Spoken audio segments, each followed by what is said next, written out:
And welcome back to the Cover 3 podcast here on CBS Sports. That's Danny Cannell. That's Tom Fornelli. I'm Chip Patterson. College football playoff national championship game super preview. We are going into sort of the matchups to watch. We're going to talk about some of the storylines, big picture narratives, what this would mean, a win would mean for Ohio State, what a win means for Nick Saban and Alabama. And of course, because you always count on us to provide locks for you anytime there is college football going on, whether it is Mac locks in the middle of the week or whether it is a regular old Saturday when we're laying out the card, we are going to give you at least one lock a piece. Sources tell me that Tom Fornelli has 3, and that's not even including props. So we've got a lot of different ways to break this game down. We've had one day, we're recording this Thursday morning. We've had one day of virtual availability. The next will be tomorrow. We had like a scare, right? Like, is this game going to happen? Do we have COVID issues at Ohio State? Is it going to get pushed back? I saw all of the key players who were scheduled to speak yesterday for Ohio State. They did speak. And maybe they were speaking from quarantining situations, but so far I have not seen too much to alert me to that. So I guess the beginning of the conversation is, are you expecting this game to be played on Monday? And are you expecting Ohio State to mostly be full strength, at least at some of the key positions for handicapping and trying to preview the game? Expecting, yeah. Assuming, no. Because, I mean, it's the report that came out a couple days ago that's saying, they could postpone it. Like, that's just the situation that we're in right now, because since there aren't uniform testing policies from the college football playoff and all the schools are following their own conference's guidelines, like, I think Alabama's final test will be tomorrow, I think, because it's like, 72 hours within 72 hours. So Alabama will test, I think, tomorrow. And if they're all good tomorrow, then no matter what happens over the weekend, they're fine to play.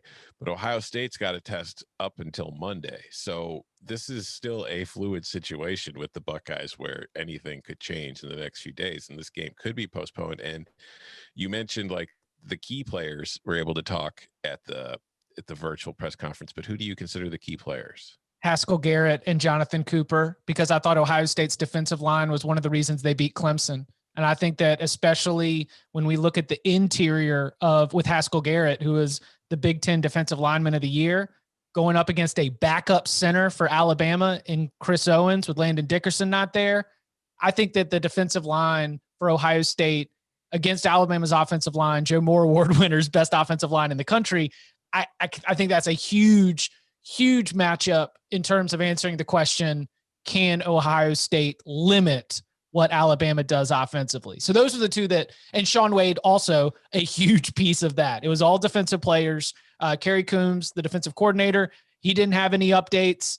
Sean Wade had some great conversation about looking forward to being matched up on Devonta Smith, classic alpha cornerback. I want the matchup, that kind of thing. But those, I would say, defensive line and Sean Wade were the ones that I was saying the key players for Ohio State in terms of, if all of a sudden they were like Jonathan Cooper or Haskell Garrett or Sean Wade isn't available for today, I would say, yikes. Okay. How many offensive players did you see?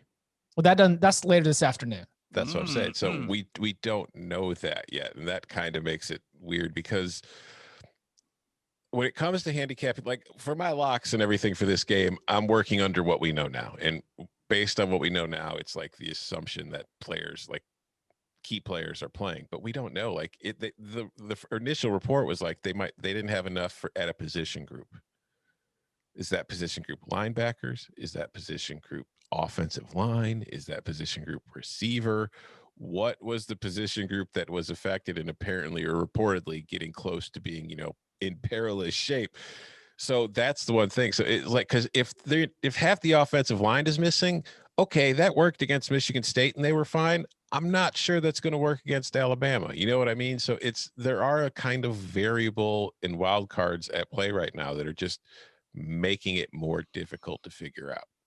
I played golf yesterday, and I was talking to a guy who runs a business. He runs events, and he runs a big event. And he said one of my buddies said, "Hey, are you going to have it? It's supposed to be in August thing. So we're a long time away. And the guy's like, is it definite? And the guy goes, we don't use the term definite anymore. And I would say that about the championship game. Like, I think it's going to happen. All signs look like it's going to happen, but we've had games canceled on game day this year. And I get it's the championship and it would have, you probably hear rumors and everyone's going to be all over this, but I don't know. I wouldn't use the term 100%. I wouldn't say definite. It appears like it's going to be. I don't know who the writer was. I think it was somebody that you guys can maybe, if you saw the tweet, you can confirm it. But somebody did say that the AL.com report that came out and it was like, hey, the game could be delayed. It said that there was a COVID issue at Ohio State and that every response to it has just said, we're still playing the game. No one denied any COVID issue at Ohio That was State. Dodd. That was Dennis. Dodd. Okay. Yeah. That was the Dodd-father. I was making sure because I was going through his feed. I couldn't find it, but I thought that was a pretty, wise observation. Is there still things that are going on? And you can do Zoom being isolated. What does that mean? Is this all, I really hope that they don't try to jam this thing through just to stay to the calendar and to say we did it on, the day it was scheduled to do it. But could you imagine having to make that decision? And I would think if you asked Alabama players that they would say, yeah, like let's delay it a week so we can play everyone at their full strength, even if it's Justin Fields, who has I'm not saying it's him, but if there was significant players at Ohio State, I would hope everybody, even Nick Saban's daughter, who maybe makes up the excuse for him and say, no, they're just using an excuse to get healthy. I would hope everyone would want to have everybody at their fullest. I don't want to see a championship game that has to have an asterisk next to it because you played Ohio State and half their defensive line or half their offensive line or whatever position group it could be was decimated because of COVID. Because I totally agree with you. It's one thing to have it against Michigan State, entirely different animal to have it against Alabama. So, I'm sure there's going to be a couple players out probably for both teams. I just hope it's not something that massively impacts the game. Yeah, because that's thinking of this just from a pure fan perspective, like everything that happened this year to get the season to go through and then to finish the season and then to get to the title game and then just have the title game being, no matter who the teams are, one team at full strength versus another team at half strength would be like, this is what we did it all for this to decide, because the playoff was the driving factor for a lot of these conferences to play the season. So to have the title game with half a team missing it would suck.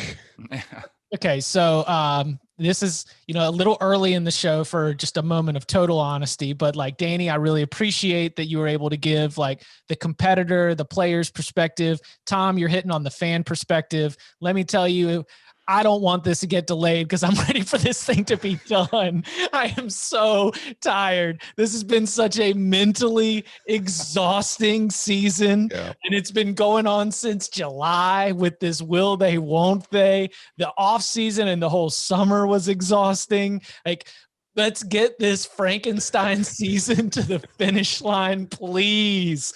Again, I appreciate the competitor angle. I think you're right. I appreciate the fan angle, but for the purposes of conversation, me covering this sport, I don't care. And some of that probably I can say that with more humor, knowing that I believe Alabama is the best team in the country and that Alabama has been the best team in the country, and full strength Ohio State, I'm still going to pick to lose this game. Full strength Ohio State has a way better chance than if they're missing the kind of players that would put an asterisk on it. Absolutely. But it's almost like the same crushing inevitability that has surrounded so much of the Saban era. It's like, why are you going to delay it a week? Alabama, it's almost, how about this? Oh, you're going to give Saban another week to prepare? Okay. Good luck. Like you're really increasing your chances there. But I am biased in that perspective, and I appreciate that there is wanting to see the best game possible between two of the most talented teams in the country, two of the best teams in the country. You're right. Ohio State is playing football this season because they believe they can win a national championship. We're sitting here previewing Ohio State playing in a national championship. It would be a huge bummer for everyone who loves college football to not be able to see the best game possible.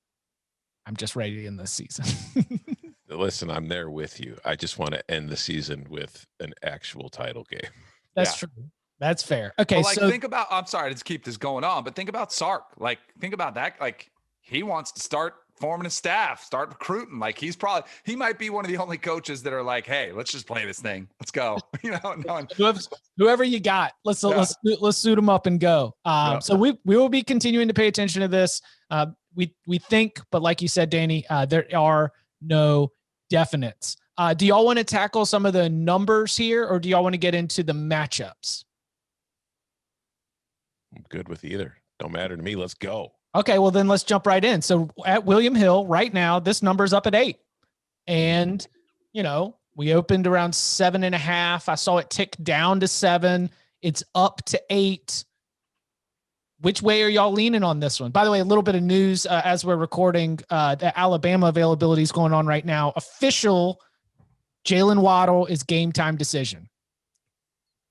Yeah. Ooh. Zero surprise with that announcement. Did you think he was going to say, yeah, he's starting for us or he's not playing at all? You knew you weren't going to get either one of those. You knew you weren't going to get either one of those. All right. So as this line is starting to move in Alabama's favor, I guess the first part of it is, are y'all on the side of Alabama? And if so, do you want to get this now? Like how do we project this line move, and which way are y'all feeling about it? Again, this is all assuming that what we know now is going to be, everybody's healthy, everybody's happy, everybody's available, blah, blah, blah. I'm waiting because I think that the spread could get larger, and I'm already kind of on the Ohio State side to begin with. And I think that with the public action, obviously, because as a title game, there's always going to be more action than on a typical college football game, and public action tends to favor the favorite. And then you toss in the fact that the report of the COVID situation at Ohio State, I think that has definitely impacted the line. I think that's why we've seen it grow 0.5 point in the last day or two. And then I also think like the Jalen Waddle thing is probably impacting a line a little bit over, overreaction to Jalen Waddle's availability in that game is causing people to think Alabama's got a better shot. And that's going to cause the line to grow. So as somebody who thinks is taking and locking up Ohio State in the points, I'm probably going to wait because I do think that this line could get bigger by the time the game starts on Monday. But just as far as like breaking this game down, Alabama is the best team in the country. Has been all year from start to finish. It has been miles better than just about every single team it has played. But as we've talked about, there were 2 teams that gave it problems, and those teams were Ole Miss and Florida. They both put up over 40 points on them. They made games of it. They made Alabama uncomfortable, although Alabama won both games.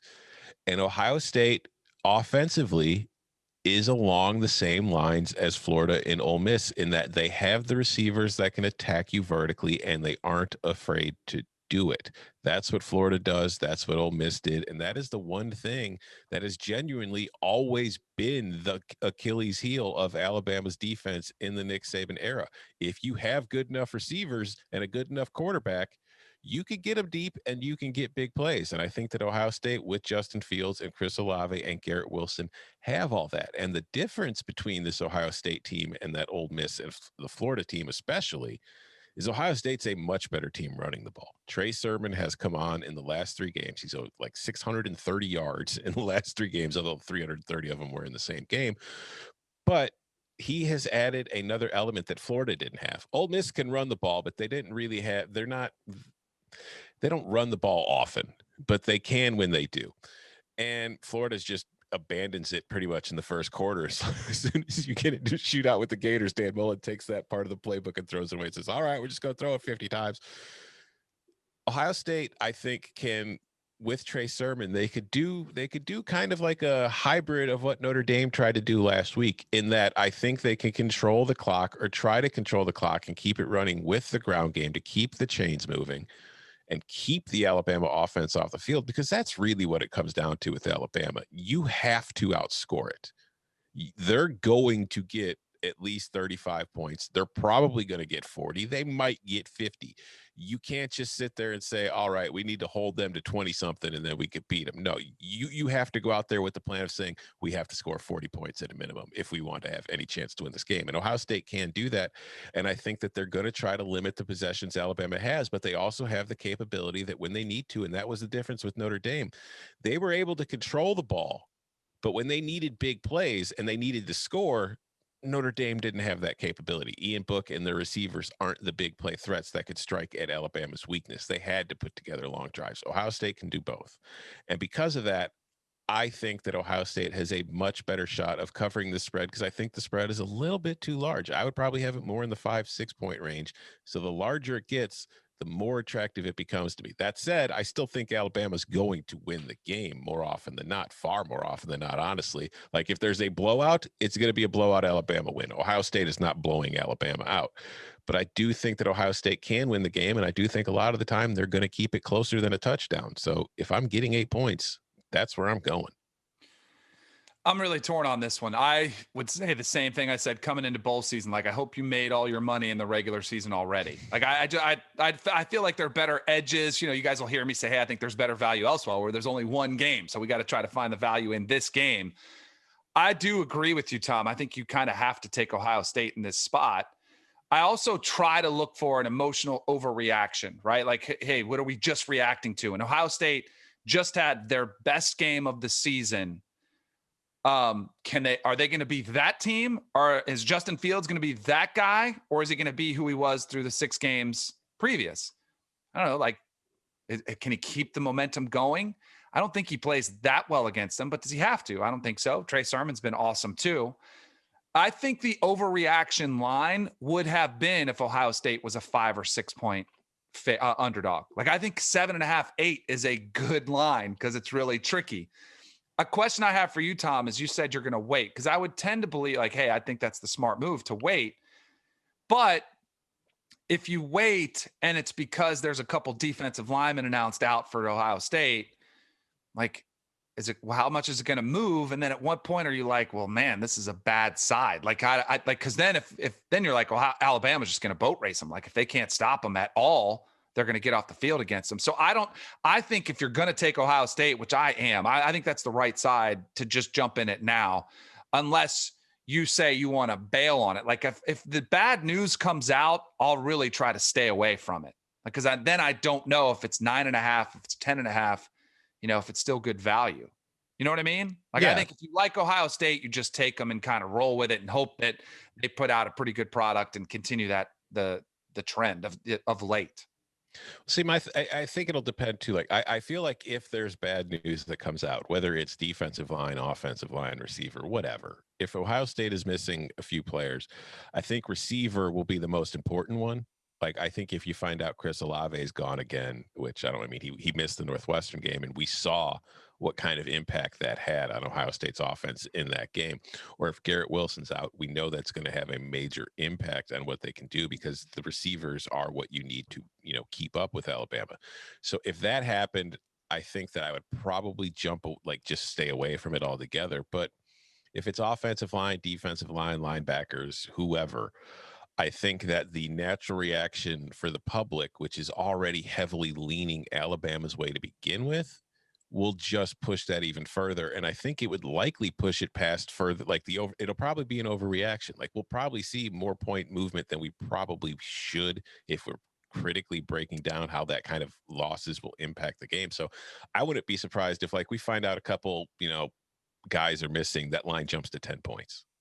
And unless it's the receivers, I don't think that's going to be, I think that would be kind of too much of an overreaction. So I would still be on Ohio State. So that's why I'm I'm going to wait a little bit, and I'm going to follow how it goes. Obviously, if movement starts coming in and it starts creeping back towards that 7.5, 7 number, then yeah, I'm going to get in on it now, but I'm still going to wait, because I don't think that's going to be the case. That's kind of where I like it. If, as long as Ohio State is more than a touchdown dog, I'll take Ohio State. I think the overreaction is, and I think we do this in general in college football, is we say this team's unbeatable. And they are. Alabama's incredible. And we did it on this pod. We've done it several times. Like, man, no one can beat them. Like, I wouldn't be shocked if Ohio State beat them. I wouldn't pick it. Like if I was just going to take a money line play, I would take Alabama, but I think Ohio State can play with them. And I'm following the trend of underdogs in the national championship game, 5-1, except for last season. Since the college football playoff began, LSU was the first favorite to cover that game. And by the way, this is also the biggest spread in the game. So, I think I think Ohio State is the right side to be on as long as it's over a touchdown. Oh, I love being on the wrong side. I'm wrong so much on here. Like I think I had a pretty good bowl record, but I mean, that's pretty classic me, is like only when you wander into the wilderness am I going to end up on the right side of things more often than not. But no, I'm on Alabama, and it's the, like, don't overthink this. Don't stand in the way of what's been a juggernaut all season. If I'm going to believe in March that Alabama is going to win the national championship, and then continue to see more evidence to suggest that they are going to be able to do that, like I don't want to be sweating Ohio State kicking in the back door like that, because I believe the way this game will play out is that Alabama will be in control. Because remember the SEC championship game, at any moment, did you think Florida was going to win? No, not that I thought they would win, but I thought they would cover. I mean, what was it, 17? Yeah. Yeah. Well, if they would have won, it would have felt like a miracle at the end. Right. Like, right. I mean, so the final score was 6 points, like a 6-point game is not what that game felt like. It felt like Alabama beat Notre Dame by a bajillion, but they only beat them by what, like 17 points? 17, yeah. And so, I'm absolutely entertaining the idea that it is going to be a game that I might have to be sweating, especially at 8. I liked it a lot better at 7, but I think that Alabama is going to be in control for most of the game, and that it's going to feel like Alabama is destined to win, but you just can't count Ohio State out just because of the way that they could come kicking that back door. Alabama all of a sudden maybe goes a little bit soft defensively, and Justin Fields is able to find some things. I mean, crossing routes for days, just being able to get out there and run mesh and just easy throws, good run after the catch from players like Chris Olave and Garrett Wilson. My lock is Alabama -7.5. I guess I've got to take it here at -8 and understand that it's probably the bad side. You guys are right. You got to play numbers, but I'm telling you, Alabama is better than Ohio State. Alabama's probably 10 to 14 points better than Ohio State, but Justin Fields and the potency of that offense, especially Trey Sermon, who fresh legs Sermon, right? I mean, we got to start looking at the number of carries that he's had throughout the season, not only a limited season, but not the kind of reliance that he's had. And we mentioned on the podcast, it is reminding me of Ezekiel Elliott when Ohio State went to the title, just running wild Big Ten championship games, semifinals, and again in the national championship game.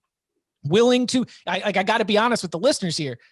I'm picking Alabama because I believe Alabama's 10 to 14 points better than Ohio State, but Ohio State absolutely has the offense to kick in that back door. I just don't think this is going to be a game where Ohio State covers because it's a back and forth, or where like Ohio State has the lead in the fourth quarter and then Alabama's the team that goes on the game-winning touchdown.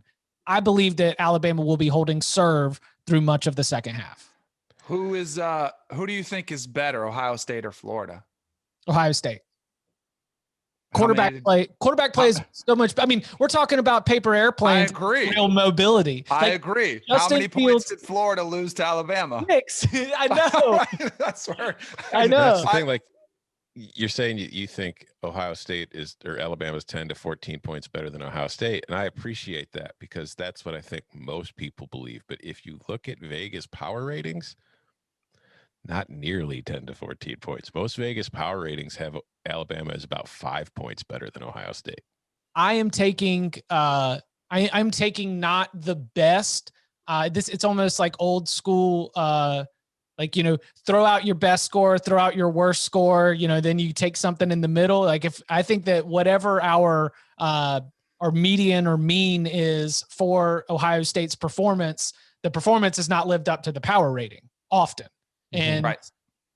that goes into the, can continue? Can you maintain? Can you turn in that same performance? Or was the performance against Clemson an anomaly that includes not only your raw talent, but again, I allege months of preparation for the Clemson Tigers and a Brent Venables defense. And again, I believe a lot of motivation to prove that the wrong team won in the Fiesta Bowl within that Ohio State locker room. I think that there was a lot packed into that Clemson game, and it's going to be difficult to be able, I mean, you don't need to not get motivated to play for a national championship, but I do think that the uniqueness of the opponent with Clemson and this budding Ohio State Clemson rivalry definitely contributed to the strong performance. That's like right now, is Ohio State Clemson a bigger rivalry than Ohio State Michigan? Yes. They've played for more stakes. Like the stakes have been higher and the games have been better. And now finally they've each got a win. It absolutely is.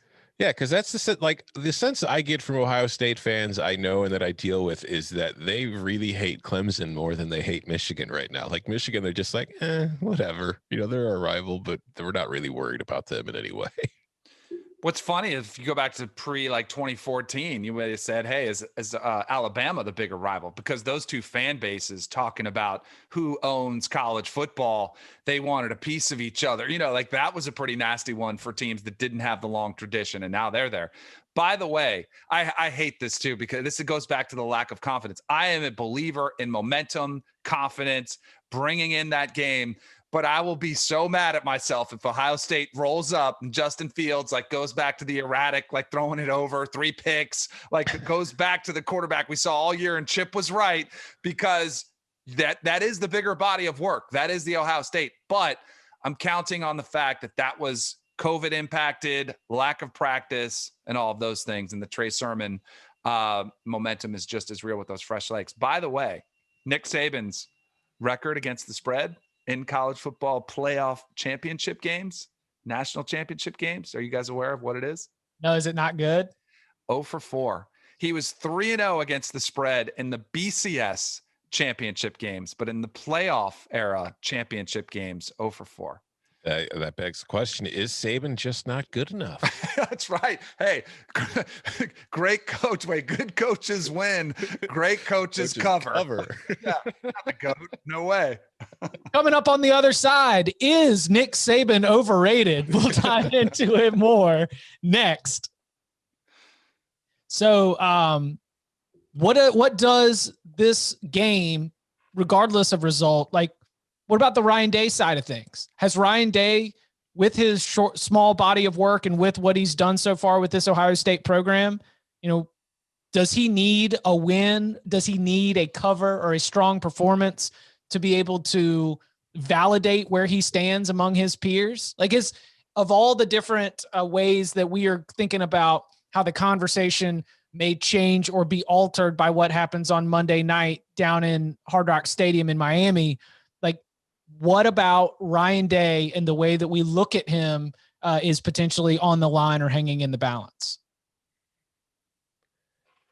I don't know. I think that the fact that Ryan Day has now gotten them to this position twice in 2 years. I mean, think about Lincoln Riley and think about how we view Lincoln Riley and what he did when he took over Oklahoma and getting them to the playoff like that in consecutive seasons. And of course, he won the Heisman's as well with his quarterbacks. But Ryan Day's now been the head coach at Ohio State for 2 full seasons, and he has been to the playoff in both of them. The first one was a close loss to Clemson, which, as we've gone over plenty of times, if you ask Ohio State fans, they'll tell you they were robbed and they deserved to win that game and they felt they were the better team. And then he's done something that Lincoln Riley hasn't done yet, and that is not only win a college football playoff game, but I mean, he handed it to Clemson last week. They beat them by 21 points. It's not like they squeaked by and pulled off some kind of miracle. They just beat them down after a slower start in the first quarter. They came out, took control of that game, and controlled it the rest of the night. So I think that as far as the opinion and of where he stands in the view, I think Ryan Day's pretty solidly up there right now with the top coaches in the game. It's just the one thing that we still have. And the one thing, when we do our coach rankings every year, the reason I always have Ryan Day lower on mine compared to you guys is that I want to see it maintained because we're still only in year 2. So there is still that question of, can he maintain what Urban Meyer was able to start and build there and keep it going? All signs point to the fact that he has, and he's going to continue doing so, and he might even take it, to higher heights. It's just until I'm still, this game won't decide it for me. A year or 2 from now will decide for me where Ryan Day stands amongst the rest of the college football coaches. Agreed. But I do think it would elevate him into that top 5 category, which maybe he's not an automatic now. Like if you just said, hey, quickly, give me your top 5 college coaches, he may not get in that with some people right now. Hey, he's only been there 2 years. Like you said, he's done it with Urban's players, whatever knock there would be against Ryan Day. Although I don't think those are fair. He's done exactly what he's wanted to do. He's, only 1 loss in his tenure. But man, you don't get this opportunity it seems like they do, and they do. But ask Lincoln Riley about getting this opportunity. Like he's had it and can't even get to this level, to the championship game. So you get this win and you knock off Nick Saban. Look at what it did for Dabo Swinney, propelled him into the upper, 3 coaches in college football because he was able to slay that giant, not only once, but twice. So I think you do that, it elevates him to a stratosphere where there won't be any second guessing. And even though the same things will remain true, like he'll still have to do it in year 3 and year 4 to prove it. But the perception of you, your legacy, all those things change dramatically. And Nick Saban, I mean, the 7th national championship is just icing on the cake. He's already got it. He's already got icing. He's already got side of ice cream. He's got icing, whatever you want. Like it's crazy. Like another one, I think it just makes him, I think he's at that point where it just makes him harder to catch and more unlikely that he ever gets caught. Like it's probably not gunned, but it's just adding. When Nick Saban buys oatmeal cream pies, Chip, he actually gets them specially made from Little Debbie. They're like double stuffed Oreos. He's got that much filling in there. He's got everything he needs already. All right. Okay. I think he's trying to limit the oatmeal cream pies a little bit, as he doesn't have the pickup basketball game anymore. He's got the spring loaded hip that is in there now with the special action, but he can't really use it for the basketball quite like he used to. But I don't think that Nick Saban is on the line. I do think that a poor offensive performance has Alabama fans furious at Steve Sarkisian out the door. And I think a strong offensive performance has Texas fans just punch drunk on just goo and gaga. I mean, did you see Texas's Twitter accounts taking credit for the Devonta Smith Heisman Trophy? I mean, I didn't see the Texas. I saw the Johnny Manziel troll. That's what I saw. That's I think that the offensive coordinator, I think Steve Sarkisian probably has more in terms of narrative and what we talk about coming out of it, good or bad, than what we've got with Nick Saban. Speaking of the offense, the total is a preposterous 75 in this national championship game. I talked a lot about principal under right after it was set. I will not lock that up. Are you going to lock it up? Hell yes. Principal under at 75.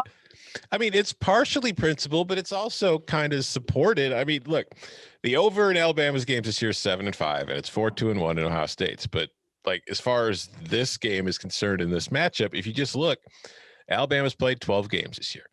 Average Alabama game has featured 67.2 points per game. Only 3 of them went more than 75. There was the 52-24 win over A&M, 63-48 Ole Miss, and the 52-46 SEC championship game against Florida. This is the 4th time Alabama's played a game where the total's in the 70s. The 2 that went over were the Ole Miss and Florida games, and then there was the Arkansas game, which didn't even come close to going over because Arkansas didn't do its part. On the Ohio State side, the average points in their game has been 65.4. But what is alarming is that of the 7 games that Ohio State's played, 3 have gone over a 75-point total. There was the Rutgers game, although that, if you go back and watch that game, I don't know if I'd legitimately count that because that was friendly. And then the 42-35 game over Indiana, and then last week against Clemson. It's just none of those games that Ohio State played in. The highest total in any Ohio State game was a nice 69 that we saw last week against Clemson. But if we then move to the playoff itself and the title game, this is the highest total we've ever had in a title game. The first was in 2014, the 72.5 points between Ohio State and Oregon. That game only finished with 62 points. And the average total for a playoff title game so far through the first 6 games has been 57.8 points, or 64.8. The average total going in was 57.8. They've scored an average of 64.8. And the only game of them to go over 75 was the second year of the playoff, that classic Alabama-Clemson game that Alabama won 45-40. So if you look at the history and you look at of this game and you just look at the way these two teams have played, yeah, it could go over 75, and it's probably going to get very close, and it's going to be very uncomfortable. But if you look at the history and then you just kind of factor in the idea that with so much on the line, you might get a little more conservative. You might not be willing to take as many chances. And also, like I mentioned, when I was taking Ohio State and the points, I do think that Ohio State offensively has obviously the capability to score a bunch of points, but I also think they have the capability of controlling the clock. And I think Alabama at some point might want to consider doing that too. If Ohio State is having success against them, Ohio State might start leaning on Najee Harris and churning some clock itself. So I think that this total is a little too high. I think part of it is just the perception. I think part of it is what we saw last week, and Vegas and the odd bookmakers wanting to set a line somewhere where they think the public will be evenly divided more than what they think the total should be for this game. Chip. Under. I'm convinced. What are you thinking? Are you going to buckle up and go over? I was not locking up and over. That's for sure. So we lost a general this week for the over Army. Somebody's got to pick up his arms where he left off and continue the battle that rages on.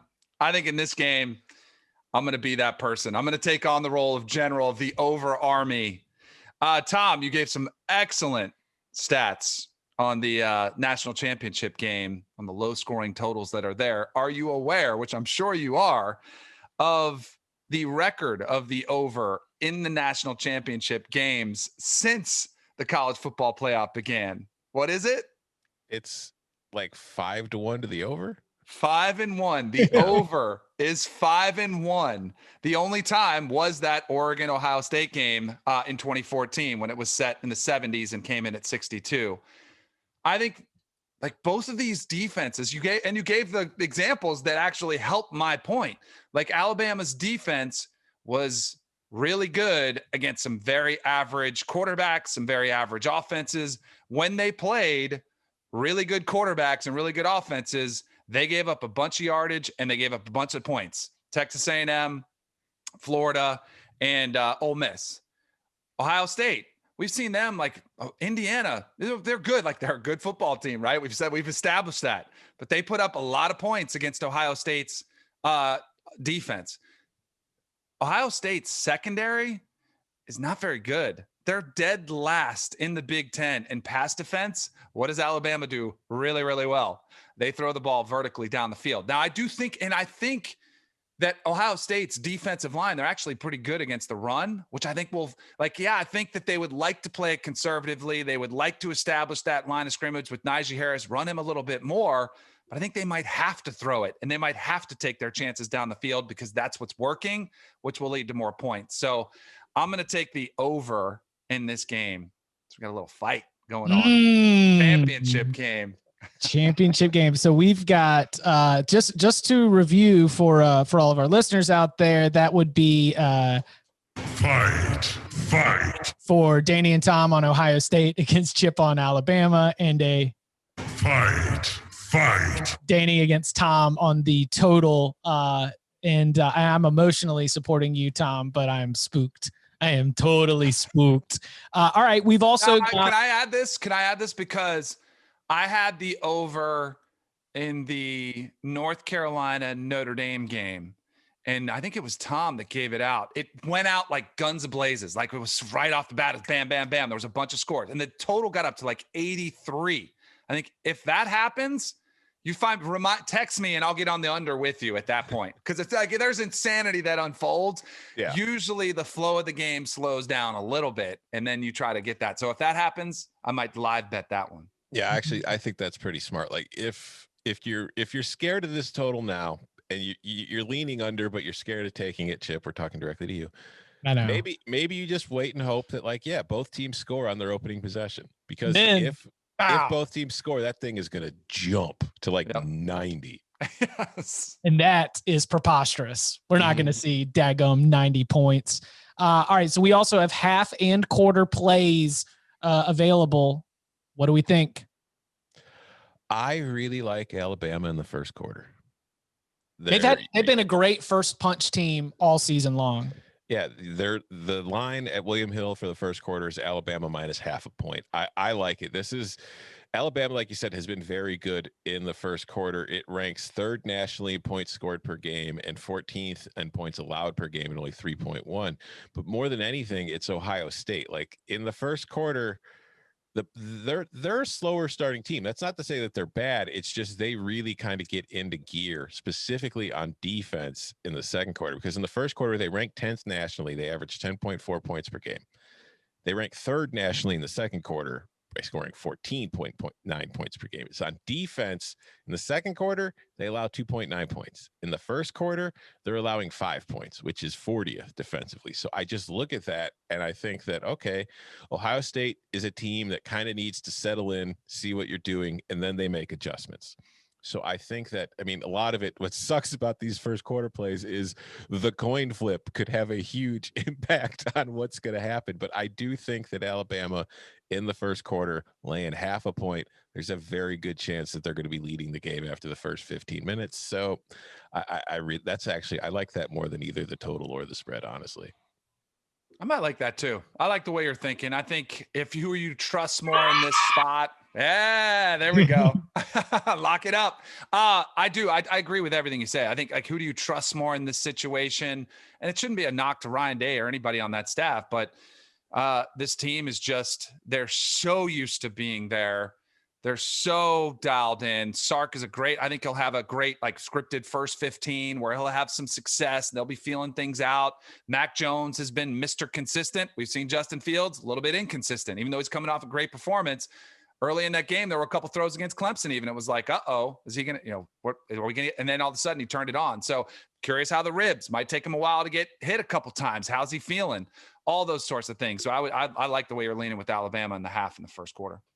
The Alabama in the half, Alabama in the first quarter, the first half total is 37.5. The first quarter total is 16.5. Anyone want to dance? So that's sweaty. 16.5 Yes. First quarter. Like, I mean, I guess it could be sweaty either way, right? Because you could be looking up and it could be 7-3 with like 3 minutes left. And you're sitting there not only needing a score, but needing it to be a daggum touchdown. Yeah, the way I mean, just based on trends, if you wanted to follow that strictly of how these teams have played, I would say first quarter under, and then maybe take a second quarter over live once that comes up. But I think if we're going quarters and halves, my favorite play, like I said, is that Alabama minus half a point. Alabama minus half a point for quarter. The first quarter. For the first quarter. And Same. would you double down for the half at 4.5? Depends who has the ball to start the second quarter, Chip. So you would wait and you would just play that one live? Yeah, I might play the second quarter live. Yeah, because again, Ohio State's defense really picks up in the second quarter. So, like, if it is like 14-7 Alabama after the first quarter and Ohio State has the ball as the quarter ends, then I'm probably going to jump on Ohio State because I'm guessing that Alabama will be favored in the second quarter as well. You guys are both live betting studs. I forget about this. I would not go nearly saying that far. Okay, well, it's a good thing to note for maybe we include it as part of the Locks pod where it's like what's your live bet? Like we could call it the live bet game plan or something like that, where it's like if this happens, we're looking for this, and then we hit this, and that is stuff that I think our listeners like. There are a bunch of listeners that, when we talk with either on Twitter or, friends that I know that also listen, always like just snagged it at this live. Like they're like the live betting community, I think would appreciate it. We could add it as something for 2021 for sure. You know what we could do is we could make Coca tweet out our live bets from the Twitter account on like a Saturday. If one of us has something, we could just text Coca and be like, fire it out. We want UNC -7 in the third quarter. Just snagged it. Yeah, we just turn into a stock market. I got a 7.5. I got an 8.5. Because there are way too many people out there that just put out the live betting lines without telling which side they're going to be on. Like, that drives me nuts. Like, well, what are you saying? Like, yeah, all right, it's that we know what it is. What are you going to do? So we actually could. The problem with it, sometimes it happens so fast and it moves so fast. Like, you might get it at, I think even that North Carolina Notre Dame game, I think Tom gave it, I was like 83.5. And by the time I got it, was down to 82 already. Like, it moves fast. Yeah. And different books are always like, that's the thing too. Like when it comes to live betting, like, generally for pregame stuff, it's pretty uniform from book to book. Like, you might find a half a point somewhere, or you might find different juice, but live bets, you'll see lines that sometimes are 3 or 4 points apart. Yeah. Can I give a parlay, a prop parlay, whatever they are? Yes. I just want to. We don't have the numbers yet. You just ready your edge. So bummed. I'm so bummed because I love, and this is one of the only times of the year you can do this with player props, which is probably a good thing for college football fans, knowing the insanity that goes on with the NFL and players just getting bashed on Twitter because they didn't have 10 catches for 150. I don't want that to happen to college kids. But since we do have it in this game, we will get it. I'm going to do a little running back parlay, a little over under for Najee Harris, total rushing yards. Whatever the number is, I will take the under. And for Trey Sermon, whatever his rushing yards, I'll take the over. So a little fade Najee by Sermon action there. Now, and this is a little dicey because it could come out and it's all, but I'll just say whatever the number is, I kind of am thinking, I mentioned earlier about Ohio State's run defense being pretty good. I think that's going to open up a lot of opportunities to throw the football for Alabama. And I think Trey Sermon, I think the perception is, Alabama, Nick Saban, running against a brick wall. I don't think that's the case. I think Trey Sermon will be able to continue rushing. I'll be real interested to see, like, Tom, does the Edgewater have a guess? The Edgewater Emporium, what would you set some of these numbers at? Would you venture a guess, or not enough research done yet? I would bet Sermon's around 75 to 80 yards. I would bet Najee's probably. Yeah. Oh, I would say it's going to come out at like 110. If it's 75 or 85, forget it. Just load up on Sermon over. So Najee was 119.5 against Notre Dame, and I took it on the over on CBS Sports HQ with the idea that Alabama was going to be in control and just run the ball a lot in the second half. That was the case, but they didn't run the ball effectively in the second half. They didn't do a great job of it. Najee Harris only finishes with 125. So my 119 cashed, but most of it was because of 53 or 56 yards on the hurdle, right? Like, if you take out that Najee Harris hurdle, and his yards per carry was not on pace to be able to get us over there. So while that was my thought going into the Notre Dame game, was Najee Harris rushing yards over because of the way the game's going to play out, especially if you do think Ohio State's going to be able to score, then you almost would rather go Najee Harris receiving yards, right? With just like thinking that he's going to end up being check down, screens, any kind of third and long situation. And if Sermon is under 100, then I absolutely think you got to go over there. So that's the thing, though, because Kyron Williams, I think, was at 75, 76 last week, and I took the under on that one, and that hit, and it was mostly because I can't remember what the exact stat was, but I'm pretty sure no running back has gone for over that against Alabama. Part of that is their run defense, and then part of that is teams can't really afford to run the ball too often, throughout the entire game. So it's hard for running backs to amass yards against them. So yeah, because Alabama's up at the end of the first quarter. That's like all these things. Exactly. That's why we're taking the point. But I would say another couple props just to keep in mind too. Again, we don't know what they are, but I will be looking at Devontae Smith's total receptions and yards, and I'm leaning towards the over. And also, if there's a prop that you could find that is like a touchdown of 40 yards or greater, go yes. Yeah. If there's a Jalen Waddle prop, I would probably fade that too. I don't. But you don't think Waddle? Yeah, you think this is all just? I do. I think it's all just false flag. Right.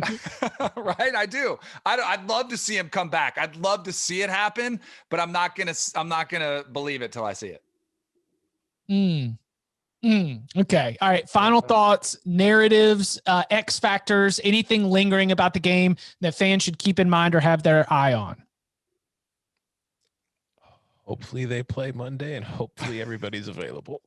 Yeah, right. Imagine having to do this next Friday. Same thing. Like, let's run it back. Just re-release the show. Yes. We'll just add like maybe if we've got any conversations with a general manager of Vanderbilt football around, we could potentially release that as well if Vanderbilt wants to announce its full staff hires. Who? Yeah. We'll see if the Vanderbilt general manager has any locks. If we get delayed, I'm going to make him come on here and give us a lock for the title game. Definitely. That's my promise to the listener. He is Danny Cannell. You can follow him on Twitter at Danny Cannell. You can follow him on Twitter at Tom Fernelli. You can follow me at Chip_Patterson. Gentlemen, thank you very much. #Rip Barton.